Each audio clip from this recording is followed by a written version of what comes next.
আমার অনুরোধ, যাদের কাছে আমার বাবা অনেক পাপিদা হয়েছিলেন তারা আমার বাবাকে ক্ষমা করে দিলেন। আমার বাবার ভুল ত্রুটিগুলোকে সুন্দরভাবে ক্ষমা দৃষ্টিতে দেখবেন। আমার আল্লাহ যেন আমার বাবাকে মাফ করে দেয়।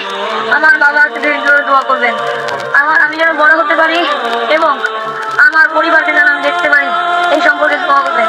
অনেক অল্প বয়সে আমি আমার বাবাকে হারিয়েছি, এটি একটি শোক হিসেবে আমার অন্তরে কান্না।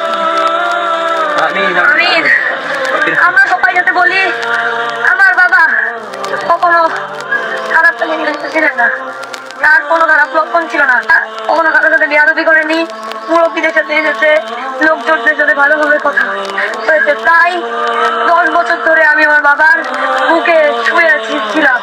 আজ থেকে হয়তো আমি শুতে পারবো না, আমার কোন আলাদা হয়ে গিয়েছে। আমি হয়তো এখন একটি আতিম শিশুতে পরিণত হয়েছি। আমার এখন কোনো ফর্ম পূরণ করতে গেলে আমার বাবার নাম গীত এমডি, আপনাকে যেন অনেক লিখতে হবে। আমার একটি কষ্ট বলানো দিন হিসেবে থেকে যাবে।